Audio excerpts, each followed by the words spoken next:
नमस्कार, मैं हूं रवि कैंत्रा। हॉर्नबिल टीवी देख रहे हैं आप। उत्तराखंड की खबरों की शुरुआत करते हैं। उत्तराखंड के मुख्यमंत्री पुष्कर सिंह धामी की मौजूदगी में 16वें वित्त आयोग की टीम के साथ चर्चा की गई। अगले 5 सालों के लिए राज्य को मिलने वाले अनुदान और करों में हिस्सेदारी तय करने के लिए राज्य सरकार के अधिकारियों के साथ बातचीत हुई है। आयोग की टीम के सामने राज्य सरकार की ओर से एक प्रेजेंटेशन दिया गया।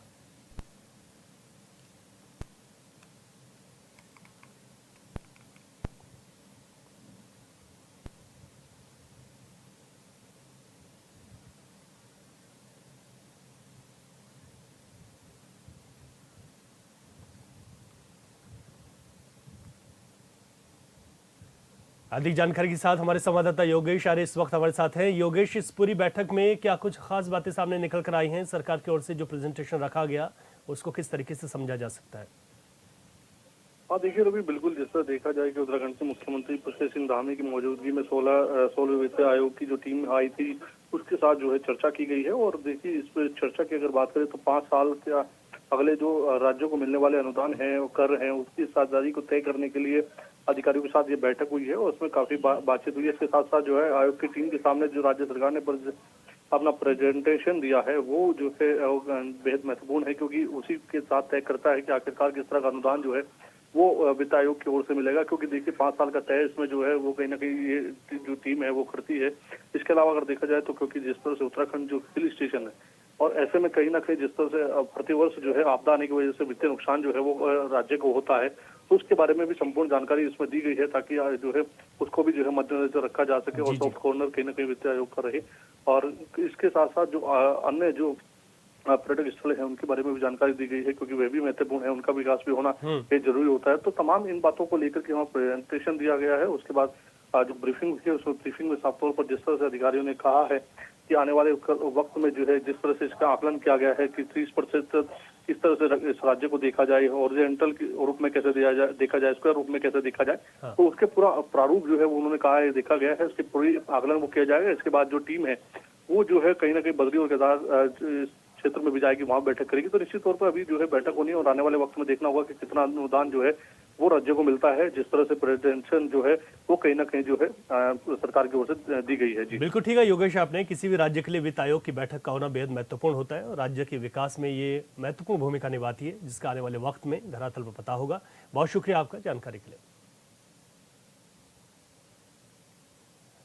भारत पाकिस्तान के बीच पैदा हुए तनाव से उत्तराखंड में भी चारधाम यात्रा और पर्यटन पर सीधा असर पड़ा है। चारधाम यात्रा का द्वार कहे जाने वाले हरिद्वार के होटलों में 50% तक बुकिंग कैंसिल होने की बात सामने आ रही है। ऐसे में होटल कारोबारी सरकार से बिजली, पानी और सीवर के बिलों में राहत देने की मांग कर रहे हैं। इसके अलावा जिला पर्यटन अधिकारी के मुताबिक रोजाना औसतन 3000 यात्री रजिस्ट्रेशन कराकर यात्रा को रवाना हो रहे हैं। ऐसे में अधिकारी का कहना है कि यात्रा का यह कैंसिलेशन ऑनलाइन रजिस्ट्रेशन करने वाले यात्रियों का हो सकता है। साथ ही यात्रा के सीजन में गुलजार रहने वाली धर्मनगरी शांत दिख रही है, जो स्थानीय कारोबारियों की चिंता बढ़ा रही है।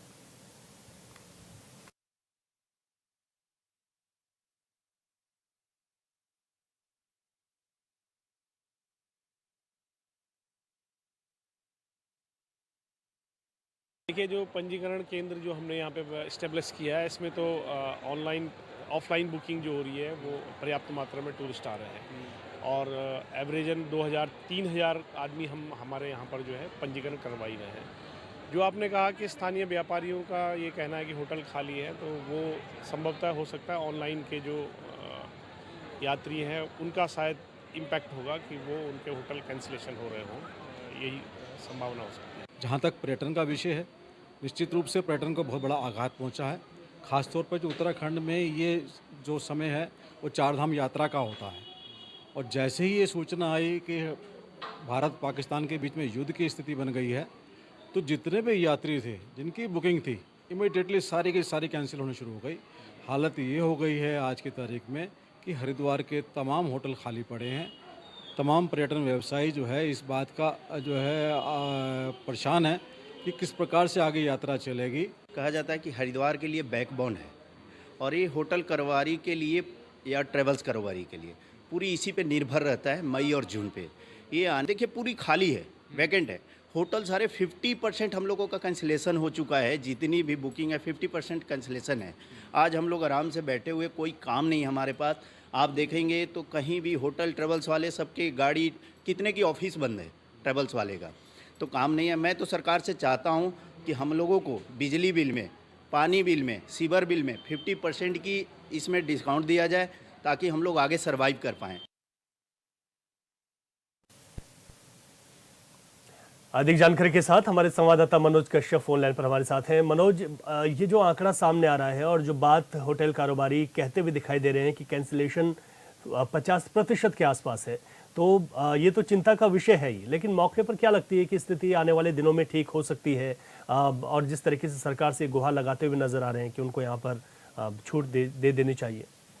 बिल्कुल, देखिए रवि, चारधाम यात्रियों को वाकई हरिद्वार यानी कि पूरे उत्तराखंड का चारधाम यात्रा को बैकबोन कहा जाता है, क्योंकि जब चारधाम यात्रा चलती है तो तमाम हरिद्वार के साथ साथ जो अन्य जनपद है उनमें भी व्यापार बढ़ जाता है। जब यात्री बाहर से हरिद्वार में आते हैं, क्योंकि हरिद्वार को ही चारधाम यात्रा का प्रवेश द्वार कहा जाता है। किसी भी धाम पर जाने के लिए सबसे पहले यात्री को चारधाम यात्रा पर जाने से पहले हरिद्वार में प्रवेश करना होता है, जिस वजह से यहाँ के जो गाड़ी चालक होते हैं, वाहन चालक होते हैं, उनके साथ साथ जो होटल व्यापारी होते हैं उनका भी यहाँ पे आमदनी बढ़ जाती है। लेकिन ऐसे में पहलगांव में हमला हुआ था, उसके बाद यहाँ पे देश के अंदर युद्ध जैसी स्थिति बनी है, तो यहाँ पे अब जो यात्री चारधाम पे यात्रा पे जाने वाले थे उन्होंने अपनी बुकिंग को कैंसिल कर दिया। जिन लोगों ने एडवांस बुकिंग कराई थी होटलों, गाड़ियों की, टैक्सियों की, अब अधिकतर लोग ऐसे जो लगातार ही बुकिंग कर रहे हैं। खासतौर से भी हमने देखा है कि जब यहाँ पे बीते कुछ दिन पहले गंगा स्नान हुआ था तो उस तरह भी यहाँ पे उस तरीके की भीड़ देखने के लिए नहीं मिली थी। यानी कि कहा जा सकता है कि वाकई हरिद्वार की जो स्थिति है व्यापारियों के लिहाज से बड़ी ही नाजुक बनी है, क्योंकि लगातार यहाँ पे दिन पर दिन जो एक भीड़ का आंकड़ा बढ़ना चाहिए था अब वो यहाँ पे घटता हुआ दिखाई दे रहा है। इसको लेकर हरिद्वार के जो व्यापारी है वो सरकार से मांग कर रहे हैं कि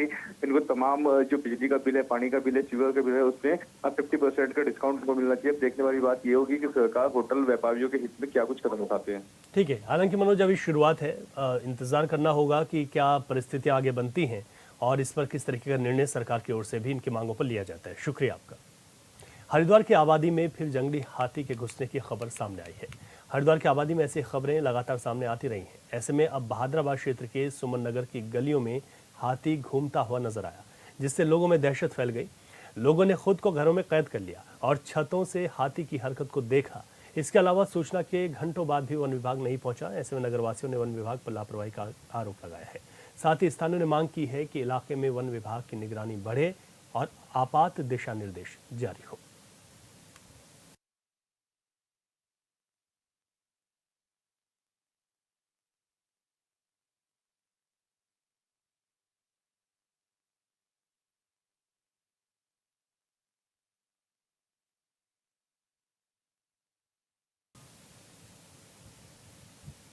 वहीं हरिद्वार में राष्ट्रीय व्यापार मंडल हरिद्वार की एक अति महत्वपूर्ण बैठक आयोजित हुई, जिसे पहलगाम हमले के बाद अब सेना के लिए व्यापार मंडल की ओर से एक बड़ा फैसला लिया गया है, जिसके चलते व्यापार मंडल ने बैठक कर पहले चरण में 51,000 व्यापारी सैनिक किसी भी आपातकालीन स्थिति में सेवा करने के लिए तैयार किए जाने का निर्णय लिया। वहीं मंडल के प्रदेश अध्यक्ष संजीव चौधरी ने जानकारी देते हुए बताया, देश की सेवा के लिए सैनिकों के साथ मिलकर 51,000 व्यापारी सैनिक तैयार किए जाने का निर्णय लिया गया है।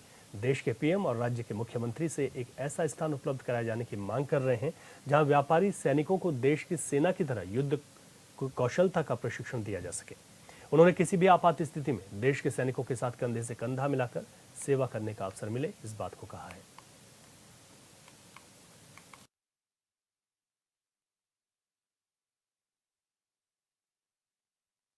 देखिए, आज राष्ट्रीय व्यापार मंडल की हमारी इस जिले की बैठक हरिद्वार की संपन्न हुई।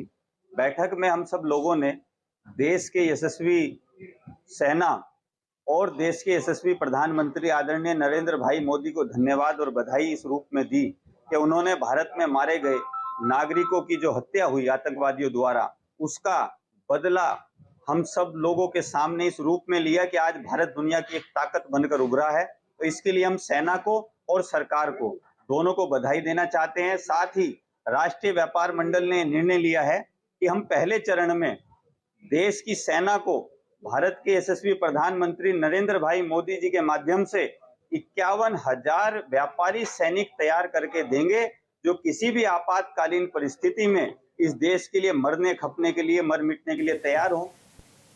उत्तराखंड सरकार की ओर से अवैध रूप से संचालित मदरसों पर कड़ा रुख अपनाया गया है। इसी क्रम में रुड़की तहसील क्षेत्र में अब तक 26 मदरसों को सील किया जा चुका है। बता दें कि प्रशासन की ओर से कार्रवाई उन मदरसों पर की गई है जो नियमानुसार पंजीकृत नहीं थे और जिनका संचालन नियमों के खिलाफ किया जा रहा था। वहीं प्रशासन ने स्पष्ट किया कि राज्य में कानून व्यवस्था बनाए रखने और शिक्षा व्यवस्था को पारदर्शी बनाने के उद्देश्य से कदम उठाया गया है। साथ ही नियमों के अंतर्गत आने वाले और पंजीकृत मदरसों को संचालन में कोई बाधा नहीं होगी, लेकिन अवैध संस्थाओं को बर्दाश्त नहीं किया जाएगा। में है अभी तक जो 26 मदरसे हैं जिनका नियमानुसार संचालन नहीं किया जा रहा था, बिना पंजीकरण के संचालन कर रहे थे, उनको सभी सील किया गया है। और अभी भी कुछ मदरसे ऐसे हैं जिनके द्वारा बिना पंजीकरण के संचालित किए जा रहे हैं, तो उनके विरुद्ध भी लगातार ये कार्रवाई जारी है। तो क्या सर ऐसे कितने मदरसे जिनका भी और सील की कार्रवाई? ये भी जिला अल्पसंख्यक कल्याण अधिकारी से हमें रिपोर्ट आएगी जैसे ही, तो जो भी ऐसे चिन्हित पाए जाएंगे जो बिना पंजीकरण के चल रहे हैं उनको सीज की कार्रवाई की जाएगी। भगवान मद महेश्वर की चल विग्रह उत्सव डोली अपने शीतकालीन गद्दी स्थल ओंकारेश्वर मंदिर से कैलाश के लिए रवाना हो गई है, जहां ग्रामीणों ने पुष्प वर्षा और लाल पीले वस्त्र अर्पित कर डोली को विदा किया। स्थानीय लोगों ने क्षेत्र की खुशहाली और विश्व समृद्धि की कामना भी की है।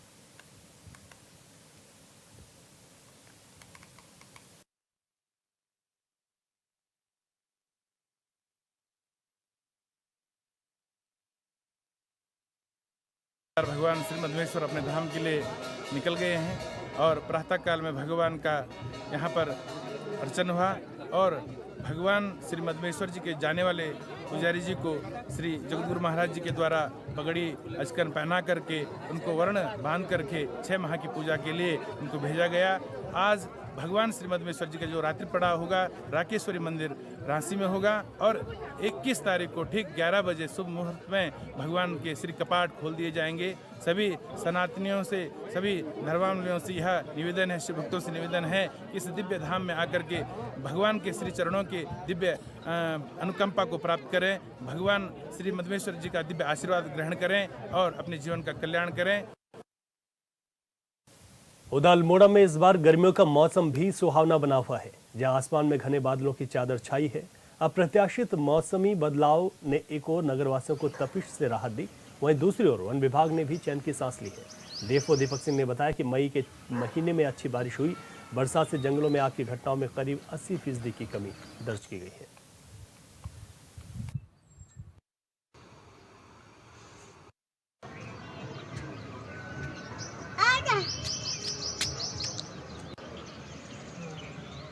भी बारिश हुई है तो उम्मीद है कि पिछले वर्ष की तुलना में काफ़ी कम घटनाएं होंगी, लेकिन फिर भी हम अपने स्तर से पूरी तरीके से तैयार हैं। हमारी जितनी भी गतिविधियां वनाग्नि को रोकने के लिए होती हैं वो डेली बेसिस पे अभी भी चल रही हैं। उसको हम व्हाट्सएप और अन्य माध्यमों से मॉनिटर की जा रही हैं और इसकी सूचनाएं उच्च स्तर को भी प्रेषित की जा रही हैं। तो उम्मीद करते हैं कि इस वनाग्नि सीजन में अधिक से अधिक जो घटनाएँ होंगी वो पिछले वर्ष की तुलना में काफ़ी कम होंगी और मिनिमम 60-70% डिक्रीज तो संभावना है होने की। ठीक है।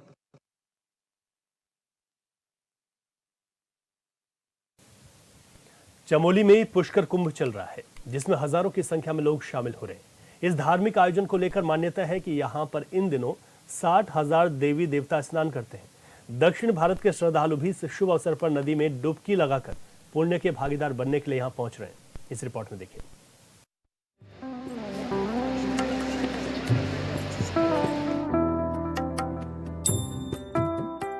चमोली में भू बैकुंठ नगरी श्री बद्रीनाथ धाम के करीब माना गांव के पास सरस्वती और अलकनंदा नदी के संगम पर चल रहे चमोली में भू बैकुंठ नगरी श्री बद्रीनाथ धाम के करीब माना गांव के पास सरस्वती और अलकनंदा नदी के संगम पर चल रहे पुष्कर कुंभ में 4 दिनों में ही 30,000 से अधिक श्रद्धालु डुबकी लगा चुके हैं। दक्षिण भारत से हर दिन बड़ी संख्या में श्रद्धालु यहां पहुंच रहे हैं। हर दिन सैकड़ों की संख्या में लोग पितरों के लिए पिंडदान भी कर रहे हैं। 12 दिनों तक चलने वाले इस धार्मिक आयोजन को लेकर मान्यता है कि यहाँ पर इन दिनों 60,000 देवी देवता स्नान करते हैं।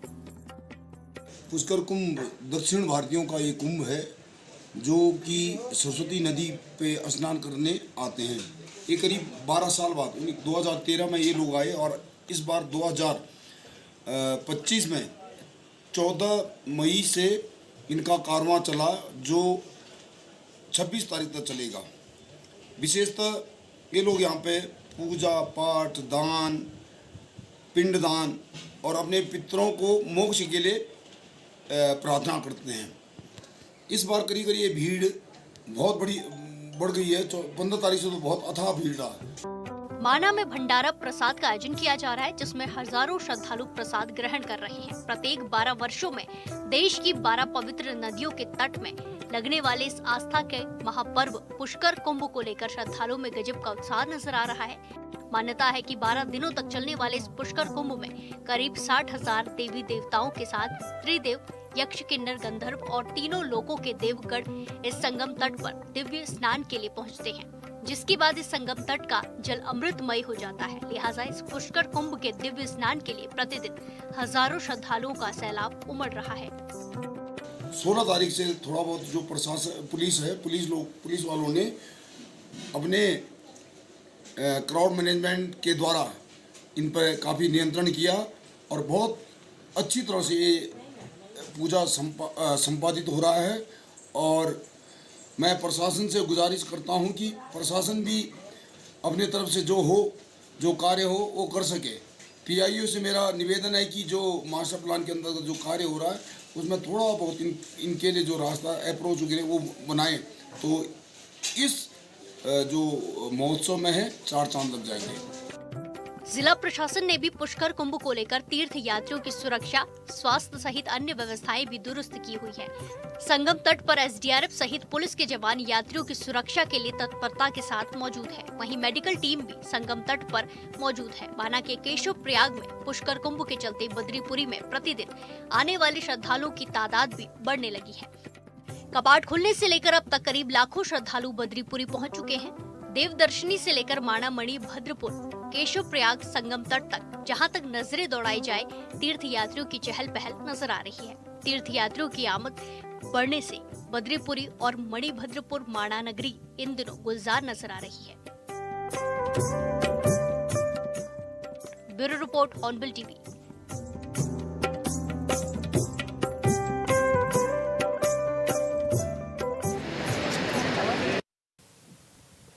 उत्तराखंड को यूं ही देवभूमि नहीं कहा जाता है। यहाँ के कण कण में भगवान का वास है और यहाँ की पौराणिक संस्कृति आज भी जीवित है। आज भी यहाँ आस्था में शक्ति देखी जाती है। उत्तरकाशी के कचरू देवता के बारे में कहा जाता है कि यहाँ से गुजरने वाला हर कोई यहाँ आशीर्वाद लेता है, नहीं तो किसी न किसी रूप में अनहोनी हो जाती है।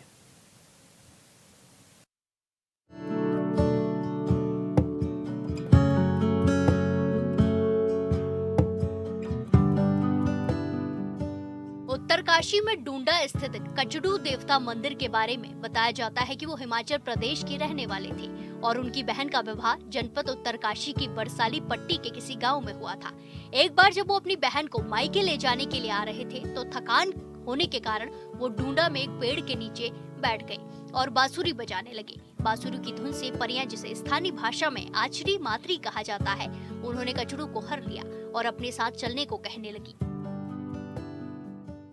कचडू देवता यहाँ के एक स्थानीय देवता हैं और इनको जो है हर कार्यक्रम में, जो भी चाहे शादी हो या हमारा भागवत हो या छोटे मोटे जो भी काम है, और जब भी हम कहीं जाते हैं तो ये यहाँ के ऐसे देवता हैं कि इनको स्मरण करते ही ये कितना भी आदमी बीमार है, कोई परेशानी है, इसको जैसा बिल्कुल ऐसे जैसे औषधि होती है उस प्रकार से। और हम जो भी काम करते हैं तो पहले कचडू का आशीर्वाद जरूर लेते हैं। ये हमारे इष्ट हैं, स्थानीय देवता हैं और इस क्षेत्र के राजा हैं। और कभी भी किसी की कोई समस्या होती है तो यहाँ पर आके बहुगुणा जी इनके पुजारी हैं, बहुत बढ़िया इनका जो है हर जगह से पूरा, जैसे कुमाऊं में गोलू देवता है, ऐसे हमारे कचडू महाराज हैं, जैसे भैरव देवता होते हैं उन्हीं के उससे भी बढ़ करके हमारे कचडू देवता हैं। ये अपने ध्यानियों के लिए, अपने जजमानों के लिए, अपने जितने भी लोग यहाँ पर हैं स्थानीय लोग, और माँ गंगा भगवती किनारे हैं, हर तरफ से कचडू देवता सकुशल करते हैं, मनोकामना पूर्ण करते हैं।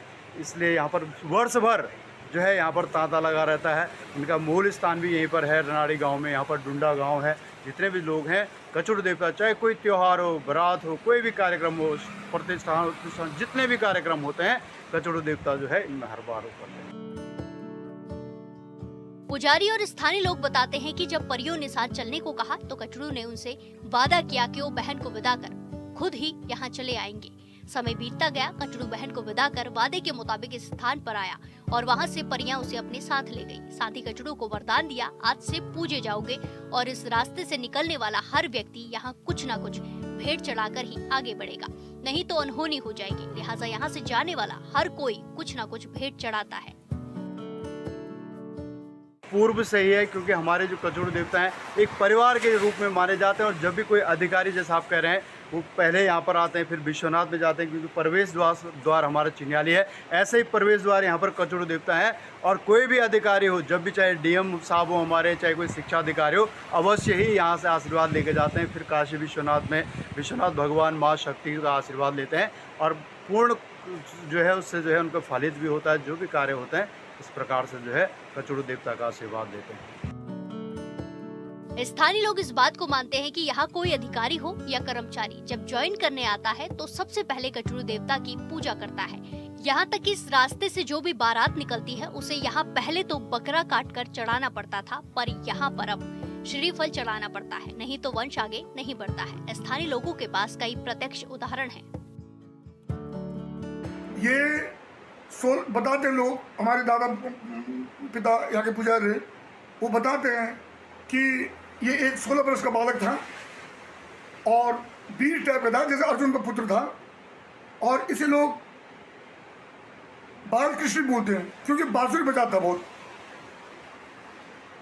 किंवदंती है कि यहाँ इसकी बैंक थी हमारे बरसाली में, और ये हिमाचल से घोड़े के ऊपर अपनी बहन को लेने आया, अपनी माँ को साथ लाया।